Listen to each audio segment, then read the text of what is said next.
and welcome to NNN. I'm your host, W.D. Steeves. Joining me tonight is local politician running for New Hampshire's 5th District, Mr. Dan Weeks.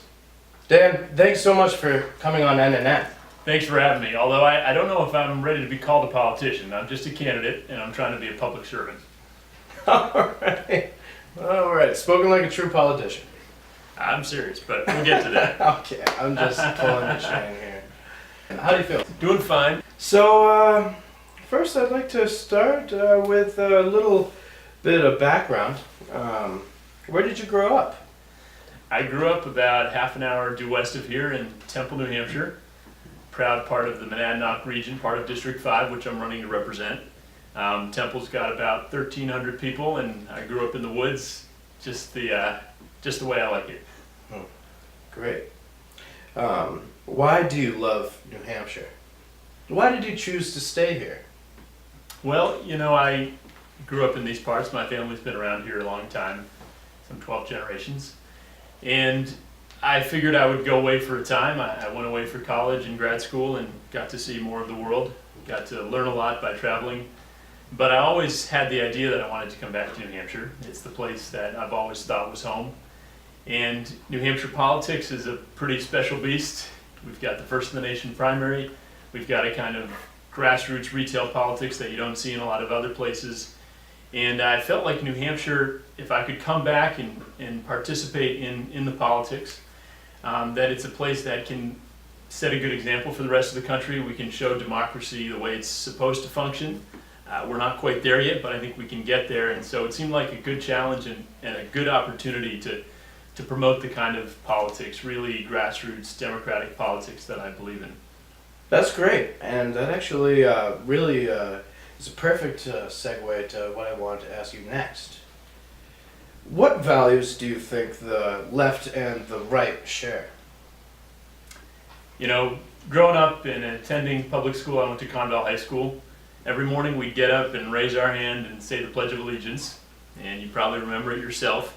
The pledge ends with these words: one nation, under God, indivisible, with liberty and justice for all. And taking that last clause, liberty and justice for all, to me that perfectly sums it up. Republicans these days talk a lot about liberty, live free or die, kind of freedom from government if you're the Tea Party or a libertarian. They interpret liberty in a particular sort of way.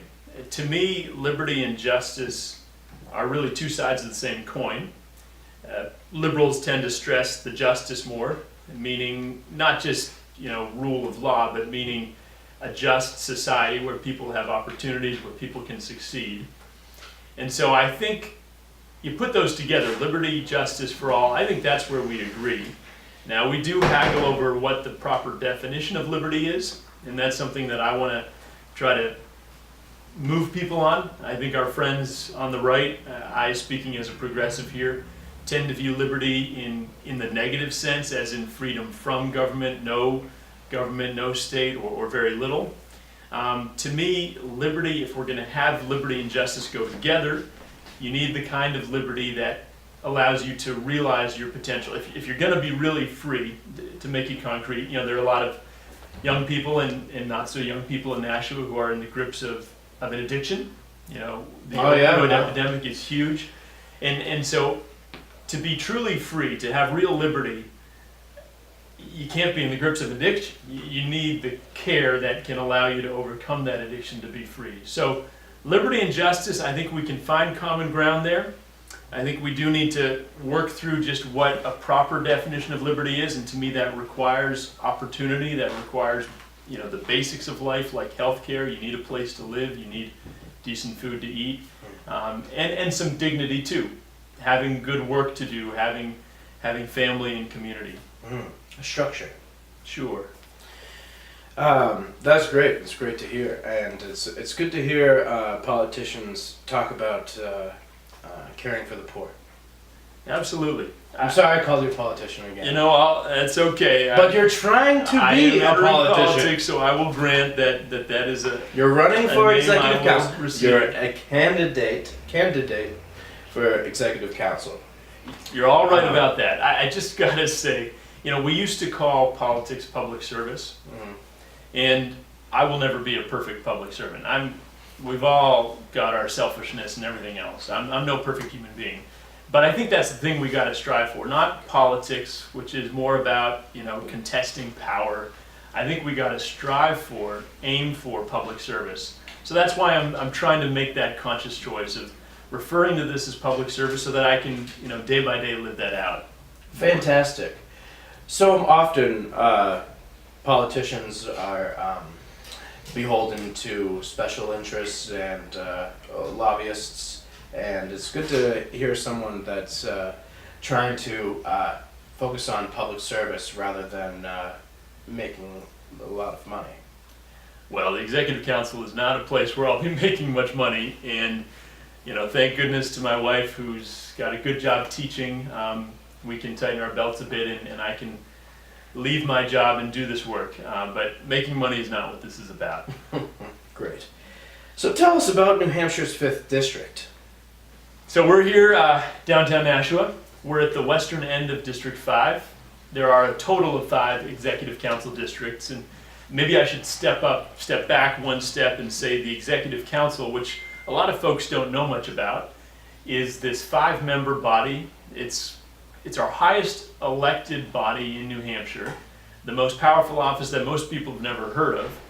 And the Executive Council is designed to advise the governor and to specifically has the authority to approve every state contract over $10,000 for personnel and over $25,000 for other contracts, and to approve every one of the appointments that the governor makes. So basically, it's approving state spending and it's approving the governor's appointments. That's a lot of power. You need at least 3 out of the 5 in order to move any bit of state spending forward or any appointment forward.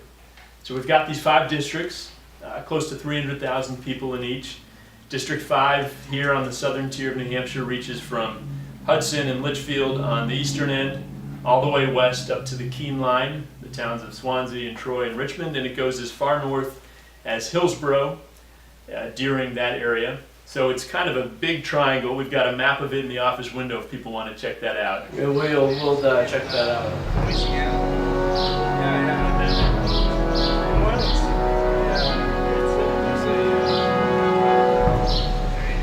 And it's a total of 33 towns that we've been getting pretty familiar with. And does it include Keene or does it end at Keene?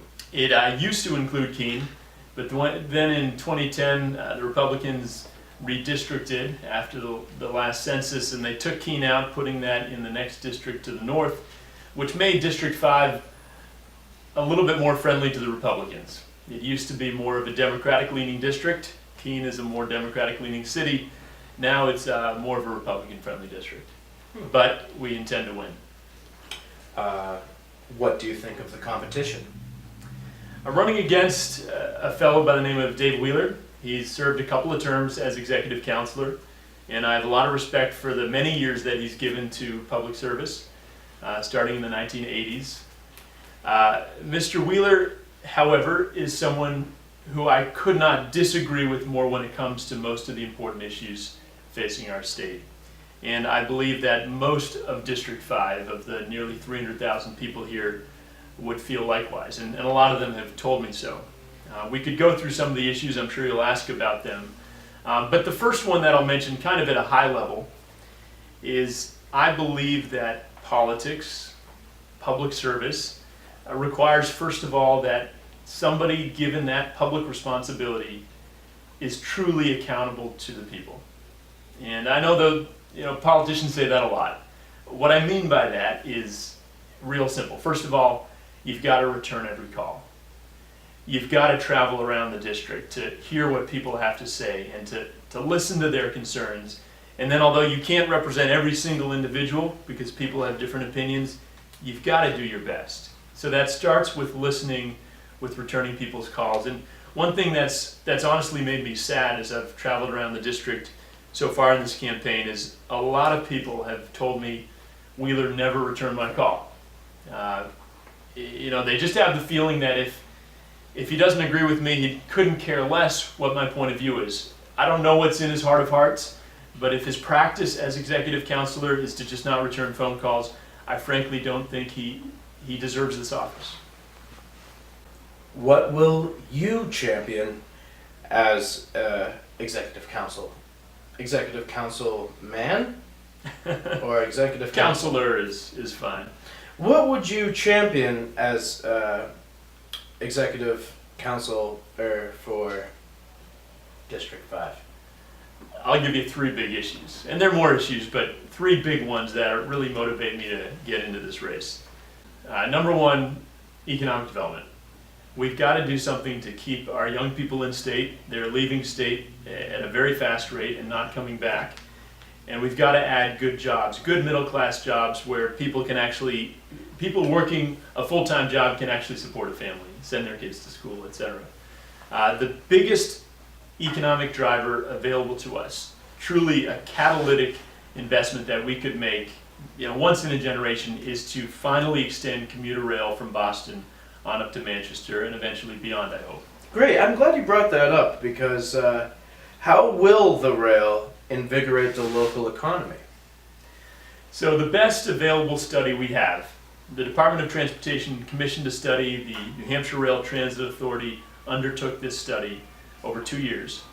This study found that by adding 4 rail stations, 2 in Nashua, 1 down by the mall, 1 here in downtown, 1 at the Manchester Airport, and 1 in downtown Manchester, the hubs that those would create in terms of new commercial activity, new residential buildings as people move to be near the train so they can take it to commute north or south, the combined economic activity, according to this, the best study we have, would generate 5,600 permanent jobs, a couple thousand more construction jobs, would add $750 million in new real estate development, and that means a lot of new tax money coming into the cities and to the state. And it would also create almost 2 million square feet in new commercial space. This is huge. New Hampshire is a small state. This would be a real game changer in terms of adding new jobs, good jobs, middle-class jobs, keeping our young people here, because a lot of folks in our generation don't particularly want to go out, live in the suburbs. They want to be closer to public transit. They want to be able to access the population centers. So this would be, a once-in-a-generation opportunity, and we would be stupid not to take it. Unfortunately, the Executive Council has been rejecting it because our opponent is, I guess he's ideologically opposed to the very idea of making these kinds of smart investments for the future. I would love to see Nashua connected with Boston by the rail. One, and probably my only concern about the rail would be a potential for increase of crime or affecting our already horrible drug epidemic. I'll tell you, I've unfortunately lost some friends to drugs, and it's a very emotional thing for me, and I'd hate to see any more crime come to Nashua. Do you think that the rail would increase, because I'm only saying that because Boston is a major city and they I don't know for sure, but they probably have more crime than us. I'm glad you raised the opioid epidemic, because I mentioned 3 issues that really drive my campaign, and that is another critical issue for me. What effect rail would have on crime, I don't know. I haven't seen studies pointing one way or another, but it seems to me even the amount of positive change that would bring, that the good jobs, which we know when people have good work, they're much less likely to commit crimes. The kind of total social change that could be gained through rail seems to me would far outweigh such concerns. But let me get to the opioid epidemic, because this is a heartbreaker for our state. And what's most heartbreaking about this is that it does not need to be an epidemic. So as you know, as viewers probably know, we've lost around 1,000 lives in the last 2 years in New Hampshire. We have one of the highest rates, the 3rd highest rate in the nation of deaths from drug overdoses. And surprise, surprise, I don't mean to be coy here, but we're right at the bottom in the nation in terms of available treatment for folks in the grips of an addiction. The waiting list, I've talked to folks who've gone through this themselves or who've seen loved ones and lost loved ones, like you say.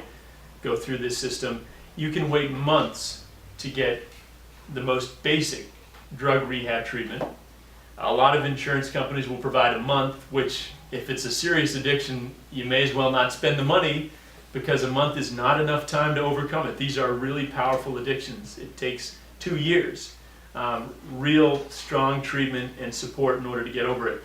And some folks will listen and say, oh, more money. He just wants to spend more money. Is this going to be free? No, it won't be free. But 2 points. Number one, there's $800 million of our federal tax dollars paid by granted staters that we would leave on the table if we did not continue the Medicaid expansion program. I know this is kind of wonky here, but the New Hampshire Health Protection Program, which is the state application of Obamacare, which was approved on a bipartisan basis in the legislature, is at risk of being blocked by the Executive Council. Because, as I said at the beginning, we can't spend state money unless 3 of the 5 councilors get on board. And the guy I'm challenging, Dave Wheeler, is dead set against it. This is the single biggest response we can make to the opioid epidemic, by bringing this money back to New Hampshire, by continuing Medicaid expansion, because this provides critical, I mean life-saving drug treatment to thousands of people. The second point I want to make is, and this is more of a broad kind of philosophical point about how we spend our sacred tax dollars. I would respectfully submit that Councilor Wheeler has been penny wise and pound foolish. It's great to cut wherever you can, but when cutting here means you spend much more there down the road, that's just dumb politics. That's not the way we should be managing our finances as a state. Or foresight. And the opioid epidemic is a great case in point. Because if we do not provide drug treatment to people who can't afford it, and if you're shopping in the private market, you can spend thousands of dollars a day getting this care. If we're not providing that treatment, those folks will either keep going back to the ERs, which are very expensive. Some of them will go to jail, which is very expensive.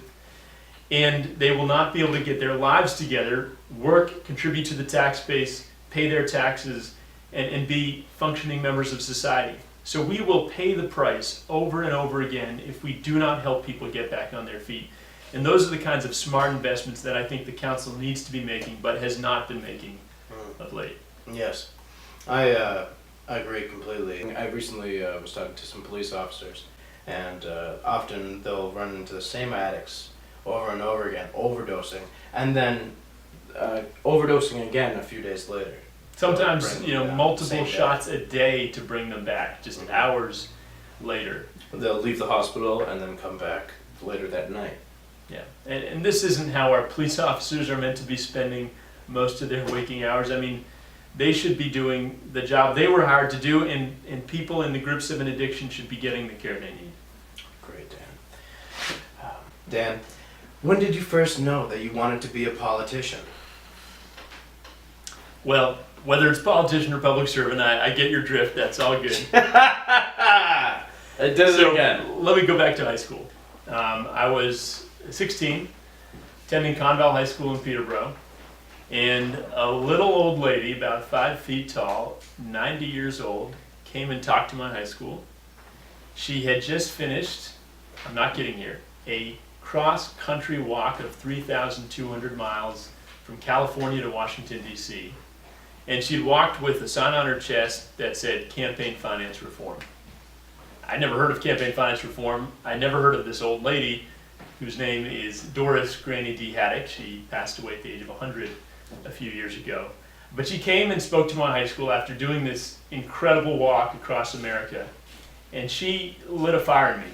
So she had been walking for democracy, for the idea that her 16 great-grandkids and everybody else, and any American citizen, should be an equal when it comes to politics.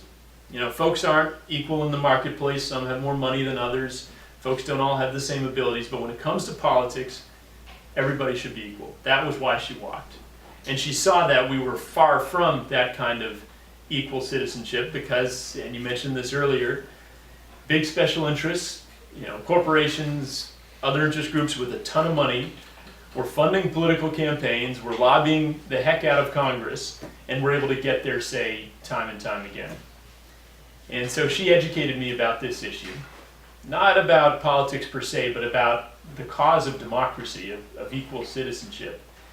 And that, since that time, that has been my driving passion in life. And I've been incredibly fortunate that I've been able to, I call myself a professional idealist. I've been able to earn my keep by building and leading nonprofit organizations that have been doing this kind of advocacy.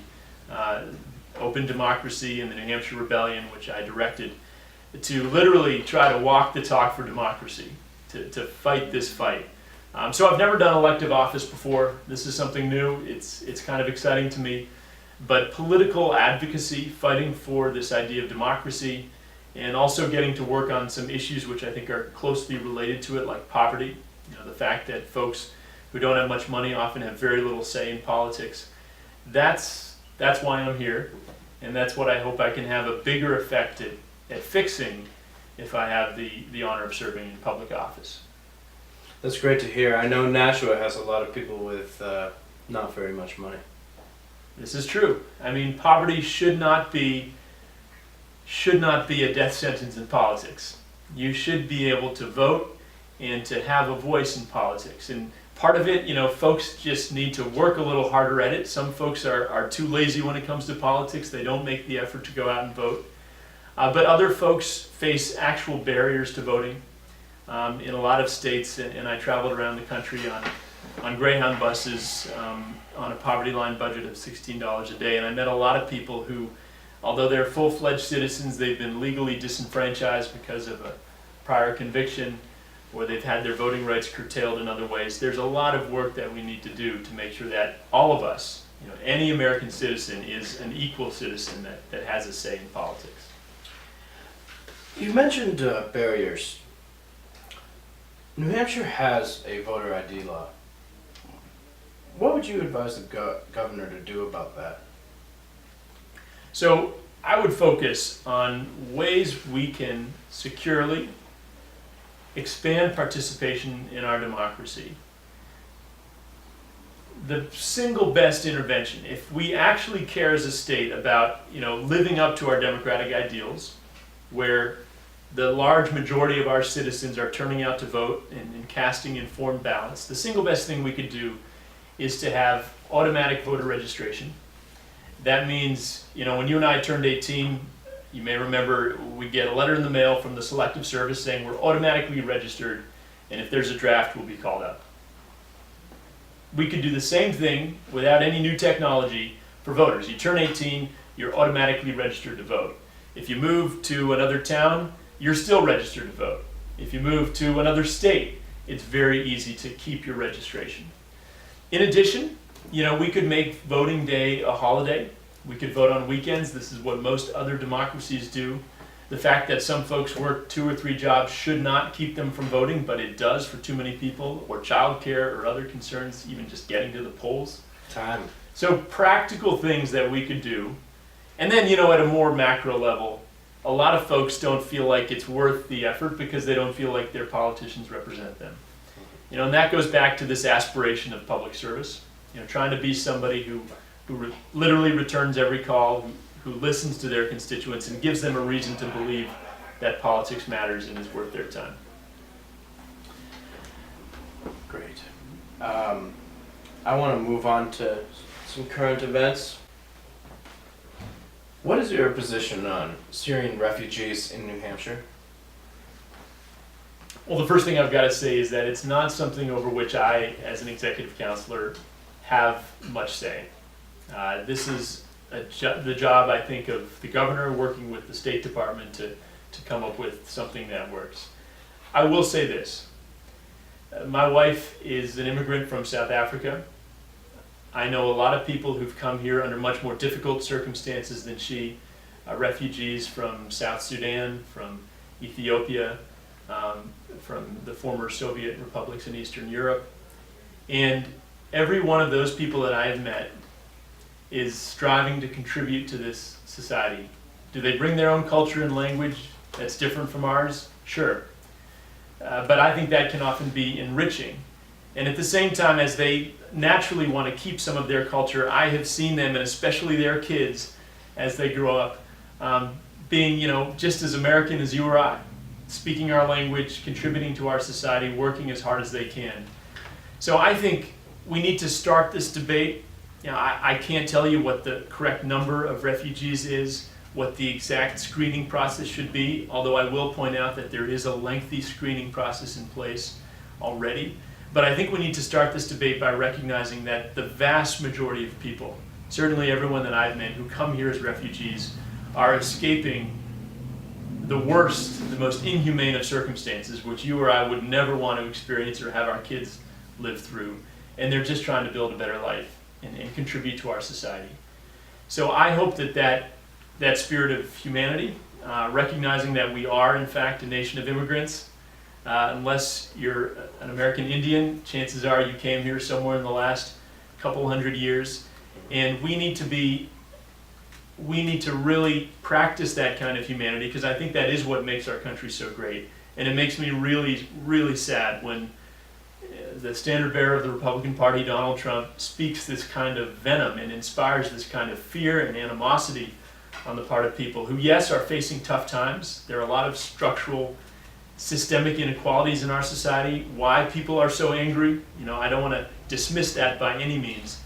But the victim should not be innocent people fleeing war-torn countries. We need to work on the systemic forces that are creating that inequality, not blame immigrants and refugees. I agree. I appreciate what you had to say about immigrants. My grandmother is actually from France. So that's an issue that I'm very passionate about. I'm glad you brought up Mr. Trump. Trump was actually just here in Manchester making a speech, and he made an off-the-cuff comment, as he often does, when there was a loud plane overhead, and he said, "Oh, it's Mexico, they're attacking." He's always one that said, "Oh, PC, PC," and he's like thinking he's so brave to say such crass things all the time. Do you think that Donald Trump has shone a light? What do you say? Shined a light? Mm-hmm. Do you think that Donald Trump has shined a light on the ignorance of many people in America? Ignorance and racism have fueled this man to climb to the top of the pile, and the vitriol with which he improvises hate speech is appalling. And the fact that 50% of the country like him because he has a great sense of humor is really scary, and I think it speaks to the political process of how much it is a popularity contest and whether somebody wants to have a beer with you or not.